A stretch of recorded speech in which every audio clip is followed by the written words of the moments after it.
ጤና ይስጥልን የከበረ ሰላምታችን በመላው ዓለም ሆናችሁ ቃል ስፖርት ዩቲዩብ ቻናላችንን ለምትከታተሉ ውድ አድማጮቻችን ሁሉ ይድረስ ብለናል። ከሀገር ቤት እስከ ባህር ማዶ ለዚህም ሰዓት መርጠን ያሰናዳንላችሁን አጫጭር ስፖርታዊ ጥንቅሮች በቅደም ተከተል እያጋራናችሁ ቆይታ የምናደርግ ይሆናል። እንደሁል ጊዜው እስከ ፕሮግራማችን ፍጻሜ ቆዩ። ላይክ፣ ሰብስክራይብ፣ ሼር ማድረግ እንዳይረሳ። ሐሳብ አስተያየታችሁን በሐሳብ መስጫ ሳጥናችን ላይ እንደሁል ጊዜውም ዛሬም ልታሰፍሩልን ትችላላችሁ። እኛን ማግኘት ካሻችሁ ደግሞ አድራሻችሁ ልታስቀምጡልን ትችላላችሁ። በዛ መልእክቶችን እንልክላችኋለን። በዚህኛውም ጥንቅራችን የተወሰኑ ሀገራዊ ጉዳዮችን ይዘናላችኋል። ውድ ቤተሰቦቻችን ታደምጡታላችሁ። በአውሮፓ ትልቅ ክለቦች ሲደረጉ የነበሩ ትንቅንቆች እንግዲህ መጠናቀቂያቸው ደርሷል። ቀኖቹን እንነግራችኋለን። የትኞቹ የፍጻሜ ጨዋታዎች መቼ ይደረጋሉ በሚል እናስታውሳችኋለን። ከዛ በተጨማሪም ሰፋ ያለ የዝውውር መረጃን ይዘናል። ታላላቆቹ የአውሮፓ ክለቦች ሰፋ ያለ እንቅስቃሴን ያደርገዋል። ትላንት የነበሩ ለየት ያሉ መረጃዎች በዝውውር መረጃ ካደረስናችሁ በተጨማሪ ዛሬ ደግሞ ሰበር መረጃ በዝውውር በታላላቅ ክለቦች ለእናንተ ውድ አድማጮቻችን ይዘናል። ታላላቆቹን ክለቦች እናነሳለን። አርኖልድን የሸኘው ሊቨርፑል ፍሬምፖንግን በቦታው እንደሚተካ ይታወቃል። ሁለቱን ተጫዋቾች በተለየ መንገድ እናነሳቸዋለን። ከዛ በተጨማሪ ግን በሊቨርፑል በኩል አንድ ክብረ ወሰን ለሁለተኛ ጊዜም በእጃቸው አስገብቶታል። ሲቲ ነበር ይሄንን ማድረግ የቻለ ሌላኛው ክለብ፣ ግን አሁን በሊቨርፑል እጅ ገብቷል። እጅግ በጣም አስደናቂውን የሊቨርፑል ቁጥር እናነሳለን። ከዚህ ውጭ ግን ሊቨርፑል ቤት አሁን አንድ መከራከሪያ የሆነ ጉዳይ አለ። ምናልባት በዚሁ ለሊቨርፑል ደጋፊዎች ጥያቄውን አንስተን እንጀምር። ሊቨርፑል ዘንድሮ ዋንጫውን ያነሳው በአሰልጣኙ የተለየ ብቃት ወይንስ በተጫዋቾቹ ብቃት? የክሎፕ ቡድን እንደሆነ ይታወቃል። ይህን ቡድን ይዘው እሳቸው በርካታ ነጥብን ሰብስበው እስከ 97 ነጥብ ሰብስበው ዋንጫ እንዳላነሱበት ይታወቃል። የዘንድሮ ሊቨርፑል ዋንጫ ምንጭ አርኔ ስሎት ወይንስ ተጫዋቾቹ? የእናንተን የገለ መልከታ በዛው አጋሩን። አርሰናል ሮድሪጎን ሊያስፈርም እንደሚችል ካይ ሃቨርትዝ ወደ አርሰናል እንደሚዘዋወር ቀድሞ ያረጋገጠ ጋዜጠኛ አረጋግጦታል። አሁን የሮድሪጎና የአርሰናል ስም በስፋት እየሰማነው እንገኛለን። ከአርሰናል አለቅም ስላለው ተጫዋች፣ እንደዚሁም አርሰናልን ከብዙ ክለቦች መርጦ ስለሚቀላቀለው ተጫዋችና የቪክተር ጊዮኬሬስን ዝውውር በተመለከተ፣ እንደዚሁም የፍሎሪያን ዌርዝ ዝውውር በማንቸስተር ሲቲ በኩል አንድ ተጫዋች አርሰናል ከፈለገ ሊያገኘው እንደሚችል ፍንጭ የሰጠ ሆኗል። በአርሰናል በኩል በርከት ያሉ ተጨማሪ የዝውውር መረጃዎችን እናነሳለን። የማቲያስ ኩንሃ ዝውውር በተመለከተ ታማኙ የዜና ምንጭ ፋብሪዚዮ ሮማኖ የሚለን ነገር አለ። ወደ ዩናይትድ ለመምጣት መች የሚለውን ታደምጡታላችሁ። ከማቲያስ ኩንሃ ዝውውር ጋር በተያዘ ሩበን አሞሪም የማንቸስተር ካዝና ባዶ ነው መባሉን ተከትሎ ከኪሳቸው አውጥቶ ስለሸፈኑት ነገር ከ25 የፕሪሚየር ሊግ ጨዋታ ውስጥ 296 አሰልቺ ቃለ መጠይቅ ማድረጋቸውንና እንደዚሁም ከማንቸስተር ዩናይትድ ጋር በተያያዘ እጅግ በጣም ወሳኙ ሰው ክለቡን መልቀቁን ተመላክተናል። ከዛ ውጭ ወደ አሰልጣኝነት ስለሚመጣው ዩናይትድ ተጫዋች የማንቸስተር ዩናይትድ ተጫዋቾች ትኬት መቀነሱ እጅግ እንዳበሳጫቸው ሲነገር፣ አሁን ደግሞ በአመቱ መጨረሻ የሽልማት ስነ ስርዓቱን ሰርዞታል። ብሩኖ ፈርናንዴዝን በተመለከተ አንድ በጣም ለየት ያለና እጅግ በጣም ምርጥ ተጫዋች መሆኑን ማሳያ ሌላ መረጃ ይዘንላችሁ መጥተናል።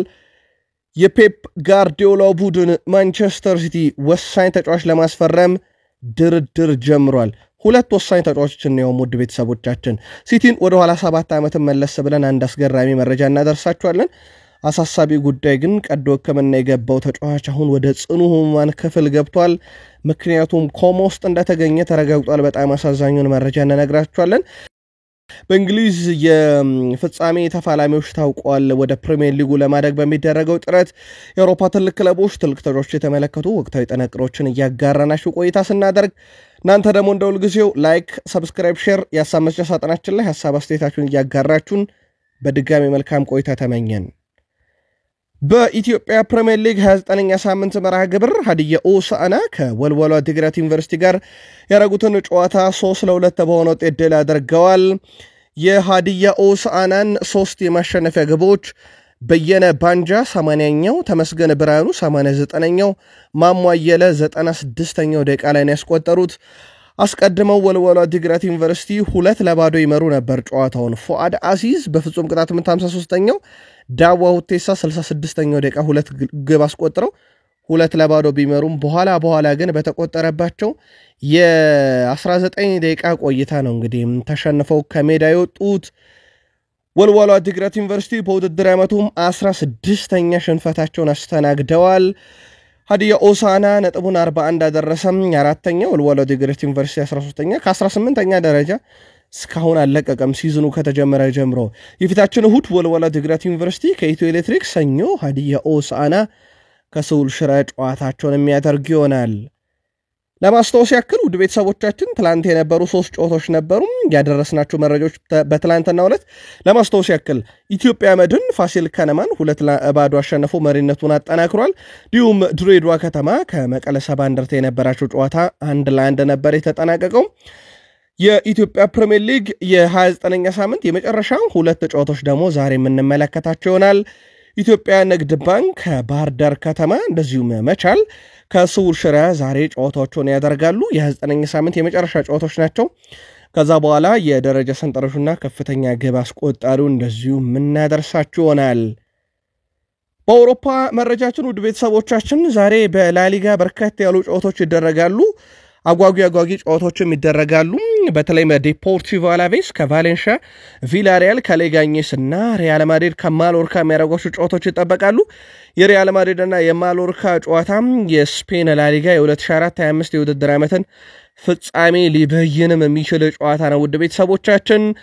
ምክንያቱም ዛሬ ሪያል ማድሪድ ከተሸነፈ ባርሴሎና በቀጥታ ሻምፒዮን መሆኑን የሚያረጋግጥበት ቀን ነው።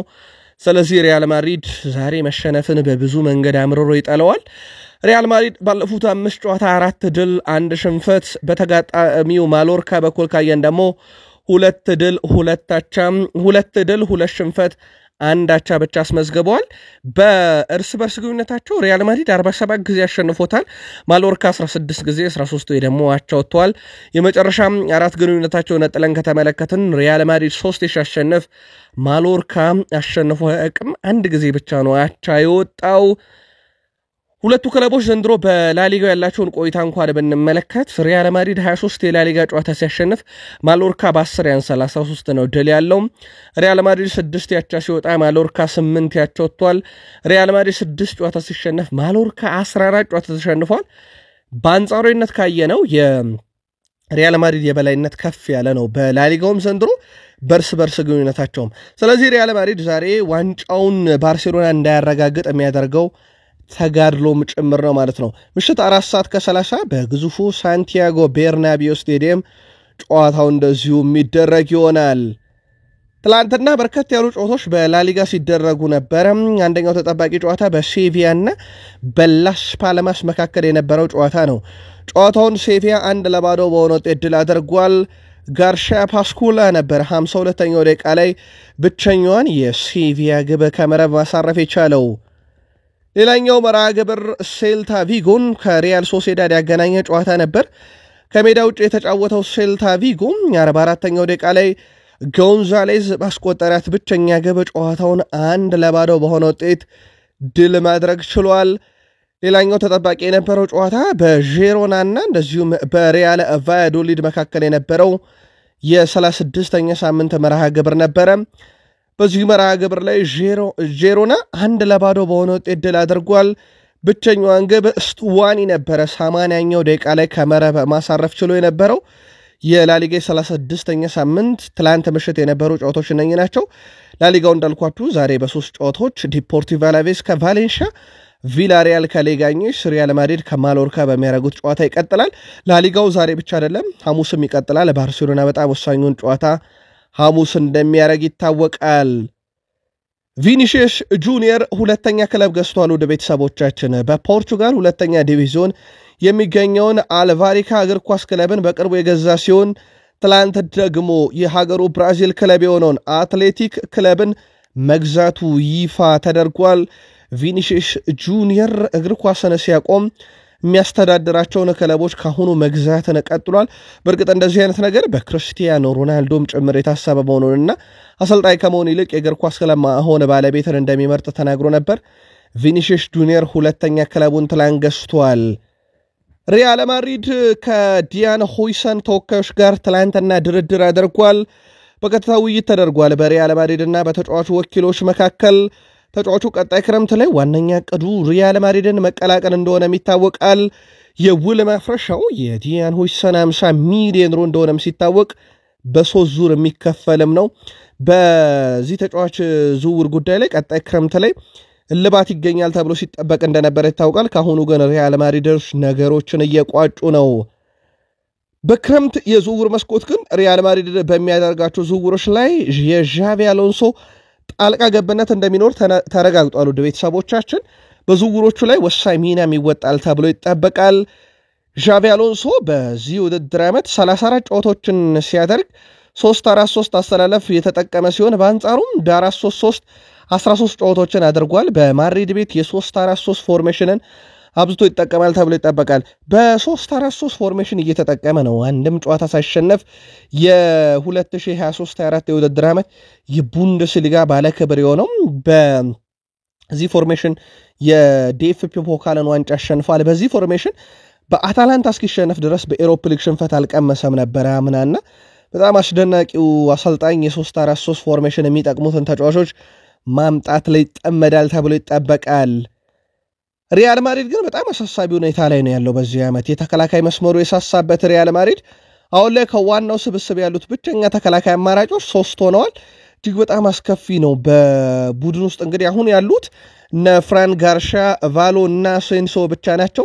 ከዛ ውጪ አላባ፣ ቫስኬዝ፣ ሜንዲ፣ ሩዲገር፣ ሚሊታው፣ ካርቫሃልን የመሳሰሉ ወደ 6 የሚጠጉ ተጫዋቾች በጉዳት ምክንያት ለቡድኑ በዚህ ዓመትም ጭምር ግልጋሎት የማይሰጡ ናቸው አብዛኞቹና ሪያል ማድሪድ ዘንድሮ ምናልባት እንደ ሰበብ ሊያደርጉት የሚችሉት አንደኛው ጉዳይ የተጫዋቾች የጉዳት መብዛትን ጉዳይ ነው። አሁን ብቻ በርከት ያሉ ተጫዋቾቻቸው ጉዳት ላይ ናቸው። በተከላካይ ክፍል ትሬንት አሌክሳንደር አርኖልድ ወደ ሪያል ማድሪድን መቀላቀል በተመለከተ ሐሳቡን የሰጠው ካይል ዎከር ሪያል ማድሪድ ጥያቄ አቅርቦላቸው አሻፈረኝ ያሉት ጥቂት ብቻ ናቸው። ሪያል ማድሪድ ጥያቄ አቅርቦ እምቢ የሚል ተጫዋች የለም። ያው የአርኖልድም ዝውውር የሚጠበቅ ሲል ገልጾታል።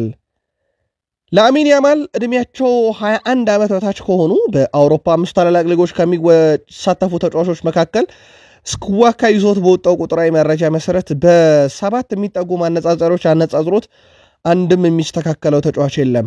በተቃራኒ ፍጹም ቅጣት ምት 239 ኳስ ነክቷል። በዚህ ውድድር ዓመት የአንድ ለአንድ ግንኙነቶችን 238ን አሸንፏል። 142 ኳሶችን ነጥቋል። 28 ትልቅ የግብ ዕድሎችን ፈጥሯል። 19 የግብ አስተዋጽኦ አለው። እንደዚሁም ደግሞ በአኩሬት የሆኑ ረጃጅም ኳሶችን በማቀበል 14 ስኬታማ ነው። 12 አሲስቶችን አድርጓል። በእነኚህ 7 መመዘኛዎች ይህንን የ17 ዓመት ታዳጊ የሚስተካከል እድሜው 21 እና ከዛ ዓመት በታች የሆነ አንድም ተጫዋች አናገኝም። እጅግ በጣም አስደናቂ ተጫዋች ዘንድሮ ለባላንዶር እጩ እንደሆነ ይታወቃል። ራፊኒያ ከባላንዶር ጋር በተያዘ ጓደኞቼ ባላንዶርን እንደማሸነፍ ይነግሩኛል። ባላንዶር እንግዲህ ዘንድሮ ለኔ እንደ ትልቅ ነገር አልመለከተውም እኔ ግን ብሏል። ምክንያቱም እኔ ዋነኛ ዓላማዬ ጎሎችን ማስቆጠርና ከክሌቤ ጋር ትልልቅ ዋንጫዎችን ማሳካት ለክሌቤ ያለኝን ምርጥ ነገር ማበርከት ብቻ ነው። ከዛ ውጪ የግል ክብሬ እስካሁን ትኩረት አላደረኩም። ጓደኞቼ ወዳጆቼ ግን ዘንድሮ ባላንዶርን እንደማሸነፍ ከወዲሁ እየነገሩኝ ይገኛሉ ብሏል።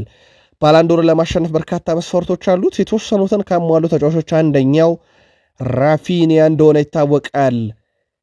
የባርሴሎና ዳይሬክተር ዴኮም በራፊኒያና ላሚን ያማል ላይ ብዙ ጥገኝነት እየተሰማን አይደለም ብለዋል። ምናልባት በእነዚህ አካባቢዎች ተጨማሪ አማራጮች እንዲሰጡን ተመሳሳይ ችሎታ ያላቸው ተጫዋቾች ያስፈልጉን ይሆናል። በራፊኒያና በላሚን ያማል በቃት ደስተኛ ነን፣ ነገር ግን ቡድኑ የሁለቱ ተጫዋቾች ብቻ ጥገኛ አይደለም ብለዋል። የባርሳው ዳይሬክተር ዴኮ ባለፈው ዓመት ማንንም ማጣት አንችልም ብዬ ነበር፣ አሁንም ይህ ነገር ይሰራል፣ መሻሻል ካለብን እንሻሻላለን፣ ግን አንድም ተጫዋች ከዚህ ቡድን አንለቀም ብለዋል። አንዱ የቡድኑን ጥንካሬ የምናስጠብቀው ተጫዋች በማስፈረም ብቻ ሲሆን ያሉንም በመጠበቅ ነው ብለዋል። ማርታ ትባላለች። በሴቶች እግር ኳስ ለረጅም ጊዜ እናቃታለን። በተለይ ሚስ ሚዲያ ላይ አዲስ አይደለም። ባላንዶርን ደጋግማ አሸንፋለች። ብራዚላዊ እግር ኳስ ጥበበኛ ማርታም ጫማ እንደሰቀለች እናስታውሳለን ባለፈው ዓመት። በጣም አስገራሚ ነገር ግን የብራዚል ሴቶች ብሔራዊ ቡድን በቀጣይ ከጃፓንና ከጃማይካ ጋር በሚኖረው የቅድመ ውድድር ጨዋታ ላይ የማርታ ስም በብራዚል የብሔራዊ ቡድን ውስጥ ተካቶ ተመልክተናል። እንዴት ሊሆን እንደቻለ ግን መረጃዎችን ለማጣራት ሙከራ እያደረግን ነው። ጫማ ከሰቀለችበት ተመልሳ ወይንስ በስህተት ነው ስሟን ያካተቱት የሚለው ነገር። ለማንኛውም በሰበር መረጃ ወጥቷል። የማርታ ስም ሪታየር ካረገች በኋላ በብራዚል ሴቶች ስብስብ ውስጥ ተገኝቷል። የፍራንስ ሊጋ በቀጣይ ውድድር ዓመት አሸናፊ ለመለየት አዲስ የሊግ ቅርጽ ለማዘጋጀት እያጠና መሆኑን የሀገሪቱ መገናኛ ብዙሃን አረጋግጠዋል።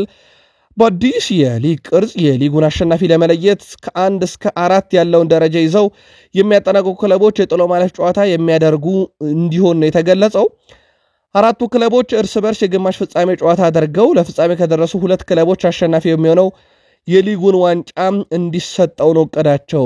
በግማሽ ፍጻሜው አንደኛ የሚወጣው አራተኛ ከሚወጣው እንዲሁም ሁለተኛ የሚወጣው ሶስተኛ ከሚወጣው ጋር ይደለደላሉ። ፒኤስጂ ያለፉትን 4 የውድድር ዓመታት ያለ ተቀናቃኝ የፍራንስ ሊጋ ዋንጫ ማሸነፍ የበላይነት መውሰድ ችሏል። ምናልባት እንደዚህ አይነት የበላይነቶችን ለማስቀረት የታቀደ ይመስላል። ጉዳዩ ገና በሐሳብ ደረጃ የቀረበ ነው። ምናልባት እንደ ፓሪስ ሰን ዠርሜን ያሉ ክለቦች ይህንን ይቀበሉታል ተብሎ አይታሰብም። ለሌሎቹ ግን ጥሩ አማራጭ ነው። ምክንያቱም ፓሪስ ሰን ዠርሜንን ቀድሞ አንደኛ መሆን አይችሉም፣ ግን ቢያንስ ከ3 እስከ 4 ሆኖ መጨረስን ሊሞክሩት ይችላሉ። ያ ደግሞ የተለየ አማራጭን ሊሰጣቸው ይችላል።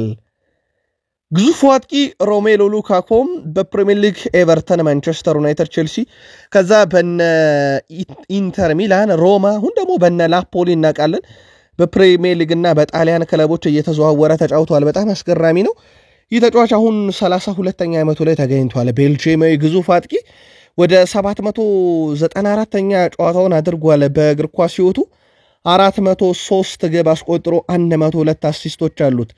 ኤፍኤ ካፕ ዋንጫን ያሳካ፣ ሻምፒዮንስ ሊግን፣ የፕሪሚየር ሊግን ሰመር ሲሪየስ ያሳካ፣ ፊፋ ክለብ ወርልድ ካፕ፣ ሴሪየ ሱፐር ካፕ፣ ኮፓ ኢታሊያን ለ8 የተለያዩ ክለቦች የተጫወተ በፕሪሚየር ሊግና በጣሊያን ለበርካታ ክለቦች ቀይሮ የተጫወተ ተጫዋች ነው። ቤልጂየማዊ ግዙፍ አጥቂ ዛሬ 32ኛ ዓመቱ ላይ ይገኛል። ውድ ቤተሰቦቻችን መግቢያችን ላይ እንዳልናችሁ የአውሮፓ ትልቅ ሊጎች በዚህ ወር እንደሚጠናቀቁ ይታወቃል። ኮፓ ኢታሊያን ዛሬ እናጠናቀቃለን። የእንግሊዝ ኤፍኤ ካፕ 2 ቀን ቀርቶታል። የዩሮፓ ሊግ ዋንጫም 7 ቀን ብቻ ቀርቶታል። የእንግሊዝ ፕሪሚየር ሊግ መዝጊያ ቀን 11 ቀን ይቀረዋል። የአውሮፓ ኮንፈረንስ ሊግ 14 ቀን፣ የአውሮፓ ሻምፒዮንስ ሊግ 17 ቀን፣ የኔሽንስ ሊግ ግማሽ ፍጻሜ 21 ቀን፣ የዓለም ክለቦች ዋንጫ አዲሱ ፎርማት ሊጀመር ደግሞ 32 ቀናት ብቻ ይቀሩታል። ወደ ቤተሰቦቻችን እንደዚህ እያለን ቀኖችን ከቆጠርን የዚህ ወር እንግዲህ የአብዛኛው ውድድሮች መጠናቀቂያ እንደሆነ ይታወቃልና በትልቁ የሚጠበቀው የዓለም ክለቦች ዋንጫ ነው። ከ32 ቀናት በኋላ ይህን ግዙፍ ውድድር በአሜሪካ አስተናጋጅነት የምንመለከተው ይሆናል። ውድ ቤተሰቦቻችን ቃል ስፖርት የዩቲዩብ ገጻችን ላይ ትገኛላችሁ። ከሀገር ቤት እስከ ባህር ማዶ የተመራረጡ ስፖርታዊ ጥንቅሮችን እያጋራናችሁ ከተወዳጁ የእንግሊዝ ፕሪሚየር ሊግ ታላላቅ ክለቦች ብቻ ወዳገኘናቸው ተጨማሪ ስፖርታዊ ጥንቅሮቻችን ደግሞ እንሻገር። በድጋሜ ከቃል ስፖርት ዩቲዩብ ቻናል ጋር መልካም ቆይታ ተመኘን። ትላንትና በእንግሊዝ የሻምፒዮንሺፕ የግማሽ ፍጻሜ ሰንደርላንድ እና የኮቬንትሪ ሲቲ ጨዋታ ይጠበቅ ነበር። የመጀመሪያ ዙር ጨዋታ ሰንደርላንድ 2-1 በሆነ ውጤት አሸንፎ የመልሱን ጨዋታ አድቫንቴጅ ይዞ ነበር ወደ ስታዲየም ኦፍ ላይት ትላንት ያቀናው። በሜዳውና በደጋፊ ፊት የነበረው ጨዋታ ግን ብዙ ድራማ ነበረው። ማሰን ክላርክ 76ኛው ደቂቃ ላይ ለኮቬንትሪ ሲቲ ግብ አስቆጥሮ ጨዋታው በድምር ውጤት 2-2 ሆኖ ወደ ጭማሪ ደቂቃ አምርተው ነበረ። በኋላም ላይ 120 ደቂቃ ተጠናቆ አልቢትሩ በጨመሩት 2 ደቂቃ ባላርድ ለሰንደርላንድ ግብ አስቆጥሮ ሮጦ አልጠገቡም። ሜዳውን ትላንት ድብልቅልቅ ነበር ያለው የሰንደርላንድ ሜዳ ስታዲየም ኦፍ ላይት። ጨዋታው በ1-1 በሆነ ውጤት ተጠናቀቀ። በድምር ውጤት ሰንደርላንድ 3-2 አሸንፎ ለፍጻሜ ማለፉን አረጋግጧል። በፍጻሜ መርሃ ግብር ሰንደርላንድ ከሼፊልድ ዩናይትድ ጋር ጨዋታቸውን የሚያደርግ ይሆናል። ትላንትና ወደ ፕሪሚየር ሊጉ ለማለፍ የጥሎ ማለፍ ጨዋታቸውን እያደረጉ የነበሩት ሰንደርላንዶች ታዲያ በስቴዲየም ኦፍ ላይት በነበረው ጨዋታ የኮቬንትሪ ሲቲ ተጫዋቾች የእጅ ውርወራ በጣም አደገኛ መሆኑን ተከትሎ በምትመለከቱት መልኩ የስቴዲየሙ ጠርዝ ማስታወቂያ መደርደሪያውን ሙሉ ለሙሉ አንስተውት ተጫዋቾች ተንደርድሩ የእጅ እንዳይወረውሩ አድርገዋል። በተወሰነ መንገድ የሰራላቸው ይመስላል። በዚህ መንገድ ነበረ እንግዲህ ጨዋታቸውን አድርገው ለፍጻሜ ማለፋቸውን ያረጋገጡት። ስለሆነም ከ15 ቀን ገደማ በኋላ በዌምብሌይ ስቴዲየም ጨዋታቸውን የሚያደርጉ ይሆናል። የቶኒ አዮን ጉዳይ አሁን በጣም አሳሳቢ ሆኗል። ወደ ቤተሰቦቻችን ትላንትና አስቸኳይ ቀዶ ጥገና እንደሚያደርግ ነግረናችሁ ነበር። ከቀዶ ጥገና በኋላ ግን ራሱን መሳቱ ተረጋግጧል። ተጫዋቹና እስከዚህ ሰዓት ድረስ ራሱን አያውቅም። በኮማ ውስጥ በኢንቴንሲቭ ኬር ዩኒት ጥበቃ እየተደረገለት እንደሚገኝ ታማኝ ዜና ምንጮች አረጋግጧል። ጉዳዩ ትንሽ አሳሳቢ መሆኑ እየተነገረ ይገኛል። ከሌስተር ሲቲ ጋር በነበረው ጨዋታ ነው እንግዲህ አደገኛ ጉዳት ያስተናገደው። ከቋሚው ጋር ነበረ በሆዱ የተጋጨው። ከዛ መጠነኛ ሕክምና ተደርጎለት ወደ ጨዋታ ተመልሶ ነበረ በወቅቱ። ነገር ግን ሐኪሞቹ አፋጣኝ የቀዶ ሕክምና ያስፈልገዋል ከተባለ በኋላ ግን እስከዚህ ሰዓት ድረስ ራሱን እንደማያውቅ ነው የተረጋገጠው። ኒኮ ዊሊያምስ ተወካዮች ተጫዋቹን ወደ ፕሪሚየር ሊግ ለማምጣት ፍላጎት አላቸው ተብሏል። ተጫዋቹ እንደ አርሰናል፣ ቼልሲ፣ ሊቨርፑል፣ ማንቸስተር ሲቲ ካሉ ትልቅ ክለቦች በተጨማሪ በኒውካስል ዩናይትድም እየተፈለገ ይገኛል። ወኪሉ ታዲያም ይህን ተጫዋች ከአውሮፓ ትልቅ ሊጎች ውስጥ በፕሪሚየር ሊግ እንዲጫወት ፍላጎት አለው እየተባለ ነውና የፕሪሚየር ሊግ ክለብ በቀጣይ ያፈላልግለታል ተብሏል። ባርሴሎና አስቀድሞ ከዚህ ዝውውር ውጪ እንደሆነ ይታወቃል። ማንቸስተር ሲቲ የኤስ ሚላኑን የመሃል ሜዳ ተጫዋች ሬንደርስን ለማስፈረም ከክለቡ ጋር ድርድር ማድረጋቸው ተረጋግጧል።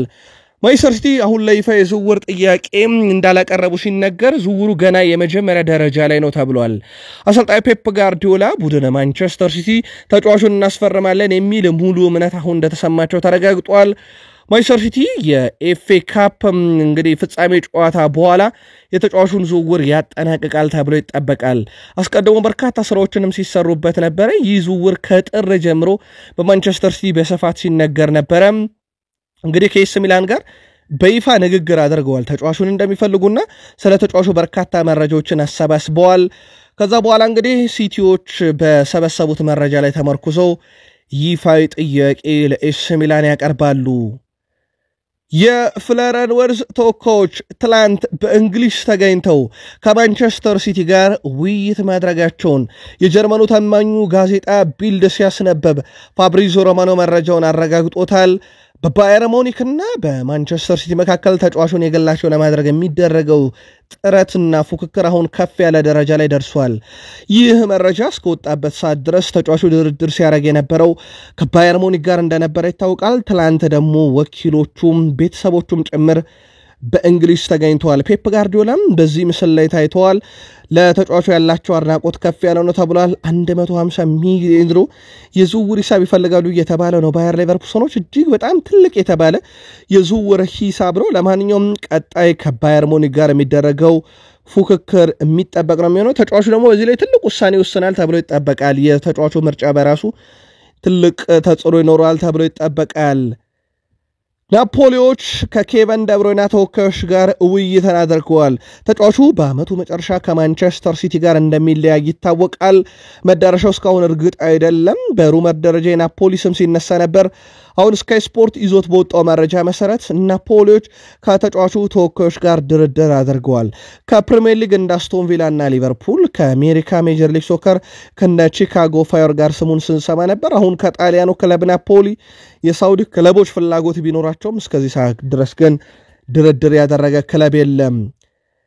ልክ በዛሬዋ ቀን ከ7 ዓመት በፊት የፔፕ ጋርዲዮላ ቡድን ማንቸስተር ሲቲ በፕሪሚየር ሊግ በ100 ነጥብ በመጨረሽ ሻምፒዮን መሆን ቻሉ።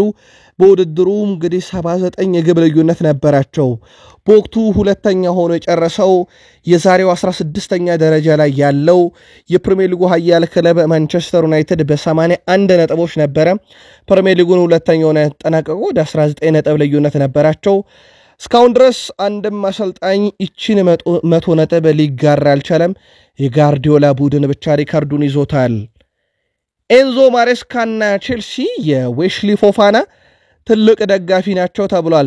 ነገር ግን የጉዳት ሪካርዱ ክለቡ ለእርሱ የሚያቀርብለትን ማንኛውም አይነት ጥያቄ ሊሰማ የሚያስችልበት ደረጃ ደርሷል የተባለው በተጫዋቹ በኩል የማርሴ ቀንደኛ ደጋፊ ነው። ማርሴ ጥያቄ ካቀረበለት አይኑን አያሽም።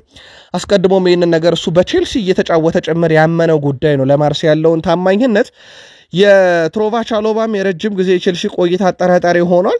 በጣም አስደናቂ ውድድር ዓመትን በውሰት አምርቶም በፓላስ ካሳየ በኋላ ነበረ በጥር የመለሱት። ነገር ግን አሁን በቋሚነት ሊለቁት ይችላሉ። ዌስሊ ፎፋና ደግሞ የሚለቅበት ዋነኛ ምክንያት የጉዳት ታሪኩ እንጂ በማሬስካ በጣም የሚወደደውና የሚደነቀውም ተጫዋች ነበረ። ከቼልሲ መልቀቅ ጋር በተያያዘ ውድ ቤተሰቦቻችን ቼልሲዎች ሻምፒዮንስ ሊግ ካልተሳተፉ ኮል ፓልመር ይለቃል የሚል መረጃ በስፋት ሲወጣ ነበረ። ነገር ግን ትላንት ተጫዋቹም ቼልሲን በፍጹም አልለቅም ብሏል። መረጃውም ሐሰት ነው። ከቼልሲ ጋር የረጅም ጊዜ ኮንትራት አለኝ፣ በቼልሲም በጣም ደስተኛ ነኝ ብለዋል። በርካታ ሌጀንዶች ግን ኮል ፓልመር ካለው ብቃት አንጻር ለትልቅ ነገር ለመወዳደር ካሰበ ቼልሲን መልቀቅ አለበት፣ መዳረሻው ማድሪድ መሆን አለበት ሲሉ ነበር። ተጫዋቹ ግን ቼልሲ የአውሮፓ ሻምፒዮንስ ሊግ ትኬት ባይቆርጥ እንኳን ከቼልሲ ጋር ያለኝን ኮንትራት አከብራለሁ፣ በቼልሲ እጅግ በጣም ደስተኛ ነኝ ብለዋል። ከጀደን ሳንቾ ጋር በተያያዘ ሌላ የሰማነው ክለብ ደግሞ ባየር ሌቨርኩሰን ነው። የቱርኩን ክለብ ፌነርባቼን ሰምተናል። የጀርመኑ ሌላኛው ክለብ ቦሩሲያ ዶርትመንድ የተጫዋቹ ፈላጊ ናቸው። ተጫዋቹ በራሱ እስከዚህ ሰዓት ድረስ የቼልሲ ንብረት ይሁን የማንቸስተር ዩናይትድ ንብረት ሆኖ እነኚህን ዝውውሮች ይፈጽም የሚለው ነገር ግልጽ አይደለም። ምክንያቱም በተጫዋቹ ብቃት ደስተኛ ያልሆኑት ቼልሲዎች በ5 ሚሊዮን ዩሮ ወደ ዩናይትድ መመለስ ይችላሉ። አሊያም በማንቸስተር ዩናይትድ የተጠየቁትን 25 ሚሊዮን ዩሮ ከፍለው ተጫዋቹን ለባየር ሌቨርኩሰን፣ ለቦሩሲያ ዶርትመንድ አሊያም ለሌሎች ፈላጊ ክለቦች ተደራድረው መሸጥ ሌላኛው አማራጫቸው ነው። ዩናይትድ ግን በብዙ ሊያተርፍበት ይችላል። ተጫዋቹን ከ5 ሚሊዮን ዩሮ ጋር ከቼልሲ ዳግም የሚያገኘው ከሆነ ከፈላጊዎቹ አንጻር ማለት ነው። በዚህ ሲዝን በፕሪሚየር ሊጉ በየጨዋታው በአማካይ ብዙ ጊዜ ድሪብል የተደረጉ ተጫዋቾችን ካየን 1000 ደቂቃዎችን በፕሪሚየር ሊግ ከተጫወቱ ተጫዋቾች ማለት ነው ትሬንት አሌክሳንደር-አርኖልድ በጨዋታ በአማካይ 2 ጊዜ ድሪብል ይደረጋል። ውድ ቤተሰቦቻችን ይሄ መጥፎ የሚባል ቁጥር ነው። ከዛ ቀጥሎ የምናገኘው ተጫዋች ብዙ ጊዜ ድሪብል የሚደረገው ቤን ዋይት ነው። ያርሰናሉ በጨዋታ 1.5 ነው። ቪክተር ክሪስቲያንሰን በተመሳይ 1.5 ድሪብል ይደረጋል። ማርኮስ ሴንሴ 1.4፣ ሉዊስ ሃል ወደ 1.4 አለው። መረጃውን ሁስኮርድ ላይ ነው ያገኘ ነው። አርኖልድ ዘንድሮ በፕሪሚየር ሊጉም ብዙ ድሪብል የተደረገ ነው። አብዛኛውን በእርግጥ ድሪብል ያደረገው ማንቸስተር ሲቲ ተጫዋች እንደሆነ እናስታውሳለን። ጀሬሚ ዶኩ ያው በፕሪሚየር ሊጉ ዘንድሮ በርካታ ድሪብልን የፈጸመ ተጫዋች ነው። 100 አልፏል ገና ካሁኑ አንደኛው እሱ ነው ብዙ ያስቸገረው በዚህ ውድድር ዓመት። አርኖልድ ግን ብዙ ጊዜ ድሪብል የተደረገው ተጫዋች ነው። ጀሬሚ ፍሪምፖንግ እሱን የሚተካው ተጫዋች ደግሞ በባየር ሌቨርኩሰን 5 ዓመታት ውስጥ ከመጀመሪያው ውድድር ዓመት ውጪ በነበሩት የመጨረሻ 4 የውድድር ዓመት 10 ሲደመር የግብ አስተዋጽኦን አድርጓል። 2021-22 ላይ 2 ግብና 8 አሲስት፣ 2022-23 የውድድር ዓመት ላይ 9 ግብና 10 አሲስት፣ 2023-24 ዋንጫ በበሉበት ዓመት 14 ግብና 10 አሲስት 24 የግብ አስተዋጽኦ አለው። ይህ ትልቁ ነው። 2024-25 ዘንድሮ የውድድር ዓመት 5 ግብና 9 አሲስት 14 አለው። ሶስተኛው ከፍተኛው ነው ከ2022-23 በኋላ። በአጠቃላይ ለባየር ሌቨርኩሰን በእግር ኳስ ሕይወቱ በ331 ጨዋታ 37 ግብ 48 አሲስት እና በድምሩ 85 የግብ አስተዋጽኦ አለው። ተጫዋቹ ለሊቨርፑል ለመፈረም በቃል ደረጃ ከስምነት መድረሱን ምሽት በነበረን የስፖርት የመረጃ ክፍለ ጊዜ አድረሰናችሁ ነበረ። በፕሪሚየር ሊጉ ታሪክ በአንድ የውድድር ዓመት ከ30 በላይ ጨዋታዎች ላይ 2 እና ከዛ በላይ ግቦችን አስቆጥረው ያሸነፉ 2 ክለቦች ናቸው። ሊቨርፑል ደግሞ ይሄን 2 ጊዜ አድርጎታል። ሲቲ 2017-18 የውድድር ዓመት በ30 ጨዋታዎች ሲደመር ላይ ይሄንን አድርጎ ነበረ። ሊቨርፑል 2021-22 የውድድር ዓመት ከ30 በላይ ጨዋታዎች ላይ በተጋጣሚ መረብ ላይ 2 እና ከዛ በላይ ግቦችን ሲያስቆጥር ዘንድሮም ይሄንን ታሪክ ደግሞታል። ሊቨርፑል 30 ሲደመር ጨዋታዎች ላይ 2 እና ከዛ በላይ ግቦችን አስቆጥሯል። የዘንድሮ ሊቨርፑል ጥንካሬ ግን የቱጋ ነው ብለን የጠየቅናችሁ መግቢያችን ላይ ለዚህ ነበረ። የክሎፕ ቡድን ነው ይህ ቡድን ውድ ቤተሰቦቻችን። እሳቸው 97 ነጥብም 91 ነጥብም ይዘው ዋንጫ ያላሳኩበት ስብስብ ዘንድሮ ገና በ81 ነጥብ የፕሪሚየር ሊግን ዋንጫ አሳክቷል። ዘንድሮ ለፕሪሚየር ሊግ ዋንጫ ያበቃቸው የአዲሱ አሰልጣኝ ብቃት ወይንስ የነባር ተጫዋቾች ስብስብ ጥራት? የሊቨርፑል ደጋፊዎች የግል መልከታችሁን አስፈሩልን። የሮድሪጎ ዝውውር ጉዳይን አሁን ታማኝ የዜና ምንጮች እያረጋገጡት ነው። ወደ አርሰናል በሚያደርገው ዝውውር ጉዳይ ላይ በተመለከተ ማለት ነው። በተለይም ካይ ሃቨርዝ ወደ አርሰናል እንደሚዘዋወር አስቀድሞ ያረጋገጡ የመረጃ ምንጮች አሁን የሮድሪጎን ጉዳይ በተመሳይ ያረጋገጡት ይገኛሉ። በአርሰናል በጥብቅ ይፈለጋል። ተጫዋቹ እስካሁን ከውሳኔ ላይ ባይደረስም ከሪያል ማድሪድ ጋር አርሰናል ግን እዚህ ተጫዋች ላይ ትልቅ ስራዎችን እየሰራ ነው ሁኔታዎችን በጥብቅ እየተከታተለ ነውና አርሰናሎች ከሪያል ማድሪድ እንደሚለያይ 100% ካረጋገጡ ማይቀር ዝውውር ብለውታል ሮድሪጎ በክረምት የዝውውር መስኮት ከሪያል ማድሪድ መልቀቅ ይፈልጋል ተጫዋቹ የቪኒሺየስ ጁኒየር የመባፔ የቤሊንግሃም ጥላ እንደከለለው ይታወቃል ይህን ተከትሎም እንደ ሊቨርፑል ያሉ ሌሎች ፈላጊ ክለቦች አሉ ፓሪስ ሰን ዠርሜን አስቀድሞ ይፈልገው ነበር ከዚህ ዝውውር እንግዲህ በዋነኝነት እንደ ፓሪስ ሰን ዠርሜን ያሉ ክለቦች አግለለዋል አሁን ላይ ምክንያቱም እንደ ከባራታስ ኬሊያንና እንደ ባርኮላ ያሉ ደምቤላ ያሉ በጣም አስደናቂ ተጫዋቾችን መያዙን ተከትሎ አሁን ፉክክሩ ሁሉ ያለው በፕሪሚየር ሊግ ክለቦች ነው ቼልሲ ሌላኛው ነው አርሰናልን ሊመርጥ ይችላል የሚሉ መረጃዎች ግን በስፋት እየወጡ ይገኛሉ የጋብሪኤል ማርቲኔሊን ጉዳይ በተመለከተ ተጫዋቹ ምንም እንኳን በበርካታ ክለቦች ስሙን ብንሰማም በሳውዲ አረቢያ ክለቦችም ጭምር ማለት ነው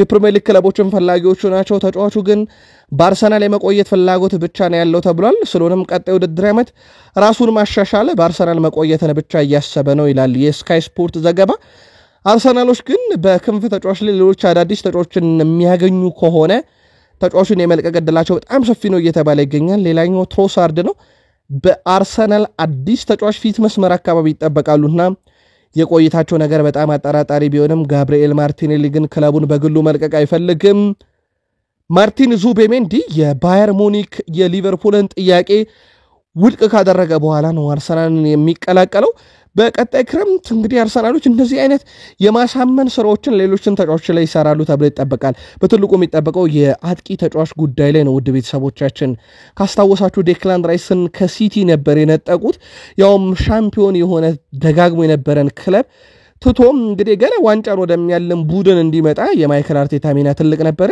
ዘንድሮ ዙቤሜንዲ ላይ የነን ጉዳይ ደግሞታል አሁን የሚጠበቀው በትልቁ ደግሞ የአጥቂ ስፍራ ተጫዋች ቪክተር ጊዮኬሬስ ላይ ነው ይህን ተጫዋች ከስፖርቲንግ ሊዝበን ለማምጣት በሚደረገው ጥረት ላይ አሁን ትልቁ ፈታኝ ነገር የሚሆንባቸው የተጫዋቹ የውል ማፍረሻ ጉዳይ ነው አርሰናሎች ለማስቀነስ ድርድር ያደርጋሉ ተብሎ ይጠበቃል ልክ እንደ ሌሎች ተጫዋቾች ተጫዋቹን ማሳመን ላይ ይቸገራሉ ተብሎ አይጠበቅም የ6 ዓመት ኮንትራክት ሊያቀርቡለት ይችላሉ ተጫዋቹ ገና 26 ዓመቱ ነውና በአርሰናል የ5 ዓመት ኮንትራክት ቢፈርም እስከ 31 ዓመቱ ወይም የ6 ዓመት ቢፈርም እስከ 32 ዓመቱ መጫወት ይችላልና ረጅም ጊዜ አርሰናልን ማገልገል ይችላል በዛ ላይ ደግሞ አርሰናል የአውሮፓ ሻምፒዮንስ ሊግ ተሳታፊ መሆኑን አረጋግጧልና ኦልሞስት በሂሳባዊ ስሌት የተወሰነ ነገር ቢያስፈልጉም ግን ከዚህ በኋላ አርሰናል ከሻምፒዮንስ ሊግ ውጭ ይሆናል ተብሎ አይታሰብም በዚህ መሰረት ተጫዋቹ በቀጣይ የአርሰናል ተጫዋች ለመሆን ከክለቡ ጋር የሚደረገው ድርድር ብቻ ነው ፈታኝ የሚሆነው እንደሚታወቀው ኢብሪቺ ኢዜ ስሙ በስፋት ከሲቲ ጋር ሲያዝ ነበር ሲቲ ግን አሁን ፊታቸውን ወደ ፍለረን ወርዝ አዙሯል 68 ሚሊዮን ፓውንድ ደግሞ ለዚህ ተጫዋች ውል ማፍረሻ የቀረበ ነው አርሰናሎች ፍላጎቱ ቢኖራቸውም እስከዚህ ሰዓት ድረስ ግን አንድም ድርድር ከተጫዋቹም ጋር ይሁን ከቅርብ ሰዎቹ ጋር አላደረጉም የተጫዋቹ ፈላጊ ግን እንደነበሩ ይታወቃሉ ወደ ቤተሰቦቻችን ገና 26 ዓመቱ ነው ዘንድሮ በለንደን ሁሉም ስቴዲየሞች ላይ ገቢ ያስቆጠረ የፓላስ በጣም አስደናቂ ተጫዋች ነው ከኦሊሴ መውጣት በኋላ በትልቁ ስሙን ደጋግመን የምንሰማው ተጫዋች ነው ለእንግሊዝ ብሔራዊ ቡድን ጥሪ ተደርጎለት ግብ አስቆጥሯል ለመጀመሪያ ጊዜ በተሳተፈበት ጨዋታ ላይ አሁን ተጫዋቹ በቀጣይ ክረምት ላይ የአርሰናል ኢላማ ሆኖ እንኳን ባይቀጥል የትልቅ ክለቦች ተፈላጊ ተጫዋች ነው በዛ ላይ በሳውዲ ክለቦችም ይፈለጋልና የተጫዋቹ መዳረሻ ቀጣይ ክረምት ላይ ይፋ ይሆናል 68 ሚሊዮን ፓውንድ ውል ማፍረሻው ግን አርሰናሎች ዝውውሩ ላይ ብዙ እንዳይገፉበት እንዳደረገ ነው የተዘገበው የማቲያስ ኩናን ዝውውር በተመለከተ ፋብሪዚዮ ሮማኖ ሁሉም ነገር እንደተጠበቀ ነው ብሏል በሁለቱ አካላት መካከል ጥሩ የሚባሉ ውይይቶች ተደርገዋል አሁንም እየተደረጉ ያሉ ውይይቶች እጅግ በጣም ጥሩ የሚባሉና የኩንሃ የማንቸስተር ዩናይትድ ዝውውር እንደተጠበቀ ያደርገዋል ብሏል ከዚህ ዝውውር ጋር በተያያዘ ግን ወደ ቤተሰቦቻችን የማቲያስ ኩና ዝውውርን በተመለከተ ከኢሮፕ ሊግ ፍጻሜ በኋላ የመጠናቀቅ ዕድሉ ከፍተኛ ነው ተብሏል ነገር ግን ኩንሃ እስከ ኢሮፕ ሊጉ ድረስ የሚጠበቅበት ዋነኛ ምክንያት የዩናይትድን የአውሮፓ ሻምፒዮንስ ሊግ ተሳትፎን ጉዳይ በተመለከተ ግን አይደለም ይላሉ የመረጃ ምንጮች እንደሚያመለክቱት ከሆነ ማንቸስተር ዩናይትድ ከኢሮፕ ሊጉ ፍጻሜ ላይ ነው አሁን ሙሉ ትኩረቱ ያለው ከኩና ጋር አመርቂ የሚባሉ ውይይቶችና ድርድሮች ከተካሄዱ በኋላ በተጫዋቹና በማንቸስተር ዩናይትድ በኩል የመጨረሻ ድርድሮች በቀጣይ ሳምንት ከኢሮፕ ሊግ ዋንጫ ፍጻሜ ጨዋታ በኋላ ይደረጋል ተብሎ ይጠበቃል እስካሁን ባለው ሂደት ግን ሁሉም ነገር እንደተጠበቀ ነው ብሏል ፋብሪዚዮ ሮማኖ ምናልባት በዚህ ዝውውር ላይ ከወልቭስ የሚገጥማቸው አንድ ፈተና ግን ማንቸስተር ዩናይትዶችን ከውል ማፍረሻው 62.5 ሚሊዮን ዩሮ በተጨማሪ 5 ሚሊዮን ዩሮ የተጫዋቹ ብቃት እየታየ እንዲጨመረላቸው ይፈልጋሉ ተብሏል። ሌላኛው በዩናይትድና በወልቭስ መካከል ይደረጋል ተብሎ የሚጠበቀው ድርድር ነው። ሩበን አሞሪ በማንቸስተር ዩናይትድ ቡድን ውስጥ ወደ ቢልባኦ ተጉዘው በሳን ማሜስ ጨዋታውን እንዲታደሙ የተፈቀደው ትኬት ማነስን ተከትሎ ለ30 ሰዎች የአውሮፕላን ትኬት ከፍሏል። እነኚህ 30 ሰዎች ደግሞ ሌሎች ሰዎች አይደሉም። ውድ ቤተሰቦቻችን ፊዚዮቴራፒስቱ የአሰልጣኝ ቡድን አባላት ናቸው አብዛኞቹና ሐኪሞችን ጨምሮ ማለት ነው። ይሄ በጣም አሳሳቢ ነው። እንዴት ዩናይትድን የሚያክል ክለብ ለፊዚዮቴራፒስትና ለአሰልጣኝ ቡድን አባላት የትኬት ሂሳብ መቁረጥ ያቅተዋል በሚል በርካቶች እየተነጋገሩበት ነው። ይሄ ሁሉ ወጪ የተሸፈነው በሩበን አሞሪ ካዝና በራሱ ኪስ ነው። ውድ ቤተሰቦቻችንና ዩናይትድን ለሚያክል ይህ ትልቅ ክለብ በጣም አሳፋሪ የሚባል ነው። ለማንኛውም ዩናይትድ በራሴ መሸፈን አልችልም ሲል ሩበን አሞሪ ግን እነኚህን ሰዎች ትቼ ወደ ሳን ማሜስ አላቀናም በሚል ሂሳባቸውን ከፍሏል። ማንቸስተር ዩናይትድ አሁንም በእንግሊዝ ውስጥ ትልቅ ክለብ እንደሆነ እና ቃለመጠይቆች እንደሚበዙበት ይታወቃል። የአሞሪም ቃለመጠይቆችን በተመለከተ በፕሪሚየር ሊግ ሕግ መሰረት ማድረግ ያለባቸው ቃለመጠይቆች ብቻ እንደሚደረግ ይታወቃል። ወደ ቤተሰቦቻችን የመገናኛ ብዙሃን ከፕሪሚየር ሊጉ ጋር ባደረጉት ውል መሰረት እያንዳንዱ አሰልጣኝ ከጨዋታ በፊት የ15 ደቂቃ ቃለመጠይቅ ይደረግለታል። አሞሪ በእንግሊዙ ትልቁ ክለብ አሰልጣኝ በመሆኑ ብቻ ተጨማሪ ቃለመጠይቅ ጊዜ ያለው የብሮድካስት ኔትወርክ ባለቤቶች ማንቸስተር ዩናይትድ የሚጠቀሙት የኮንትራታቸው በሚፈቅደው መጠን ነው ተብሏል። ነገር ግን በአንዳንድ ትናንሽ ክለቦች ላይ ያለው ሁኔታ ልክ እንደዚህ አይደለም። በዚህ ምክንያት ማንቸስተር ዩናይትድ ተጨማሪ ቃለመጠይቆችን ለማድረግ እንደሚገደድ ይታወቃል። ሩበን አሞሪ 25 የፕሪሚየር ሊግ ጨዋታ አድርገው 296 ቃለመጠይቆች፣ 4 የሀገር ውስጥ ዋንጫ፣ 1 ሊግ ካፕ፣ 3 ኤፍኤ ካፕ፣ 45 ቃለመጠይቅ፣ 10 የዩሮፓ ሊግ ጨዋታ፣ 150 ቃለመጠይቅ፣ በአጠቃላይ ወደ 491 ቃለመጠይቆችን እስካሁን በዩናይትድ ቆይተው አድርጓል። ይህ በጣም አሰልች ሆኖበታል እየተባለ ነው በሩበን አሞሪም በኩል። ማንቸስተር ዩናይትድ ከ18 ዓመት በታች ቡድን አሰልጣኝ የነበሩት አዳም ላውረንስ ከስራቸው ለቀዋል። ይህንም አስመልክቶ የአካዳሚ ዳይሬክተር ኒክ ኮክስ ተከታዩን ብለዋል። አዳም ለማንቸስተር ዩናይትድ በ4 ዓመታት ውስጥ ትልቅ አስተዋጽኦ አድርገዋል። ወጣት ተጫዋቾችን ወደ ሙሉ አቅማቸው እንዲደርሱ ለማድረግ ያለውን አቅም በሙሉ አሟጦ ተጠቅሟል። ስኬቱም ትልቅ ነበር ብለዋል። ተጫዋቾች እንዲያድጉና እንደዚሁም ደግሞ ለትልቅ ክለብ እንዲበቁ በመርዳትና በመደገፍ አብረን በሰራነውም ስራ ትልቅ ኩራት ይሰማናል። እናም አዳም ለዚህ ዋነኛውንና አንጸባራቂውን ስራ ሰርቷል ብለዋል። አሰልጣኙ ያላቸውን መልካም ምኞት በመግለጽ አሰልጣኙ ከዚህ በኋላ ራሳቸውን በትልቅ መድረጎች ለማግኘት ሲሉ ማንቸስተር ዩናይትድን መልቀቃቸውም ነው ይፋ ያደረጉት። በዚህ መሰረት ማንቸስተር ዩናይትድ በቀጣይ አዲስ አሰልጣኝ ከ18 ዓመት በታች ቡድን ውስጥ ይሾማል ተብሎ ይጠበቃል። ኤሪክሰን ማንቸስተር ዩናይትድ ቤት ያለው ኮንትራት በአመቱ መጨረሻ ይጠናቀቃል። መዳረሻው እስከዚህ ሰዓት ድረስ እርግጥ አይደለም። ነገር ግን የዚህ ተጫዋች ሌላኛው አማራጭ ከአያክስ በተጨማሪ ማለት ነው አያክስን ከመቀላቀል በተጨማሪ ጫማ መስቀል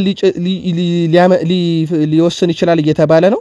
ወደ አያክስ የሚመለሰው ለመጫወት ሳይሆንም ምናልባትም በአሰልጣኝ ሚና ለመስራትም ነው እየተባለ ይገኛል። ማንቸስተር ዩናይትድ ቤት አሁን የ18 ዓመት አሰልጣኙ መልቀቁን ተከትሎ ስሙ ከዚህ ጋር የተያዘም ይገኛል።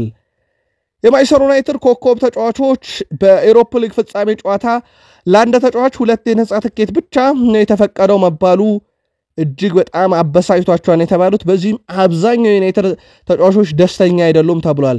ከሰሞኑ ማንቸስተር ዩናይትድ የውጪ ቅነሳ ላይ ሲኖር አይደለም ለተጫዋቾቹ 2 የቤተሰብ አባል ይቅርና ለሩበን አሞሪ የሥራ አባላቶች 30 ለሚጠጉ ሰዎች ትኬትን አልቆርጥም ማለቱ ይታወቃልና ዩናይትድ አሁን ደግሞ 2 ትኬት መሆኑ አብዛኞቹን ተጫዋቾች አበሳጭቷል ተብሏል።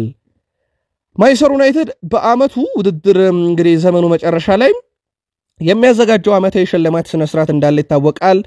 ይህን ሽልማት ሰርዞታል። ክለቡ ሽልማት ስነ ስርዓት ራት ዝግጅቱን ለመሰረዝ የወሰነው ቡድን ያሳየው ጥሩ ያልሆነ ውድድር ዓመት መሆኑን ተከትሎ ታውቋል። ማንቸስተር ዩናይትድ ለሁለተኛ ተከታታይ ውድድር ዓመት የሽልማት ስነ ስርዓቱን ሰርዞታል።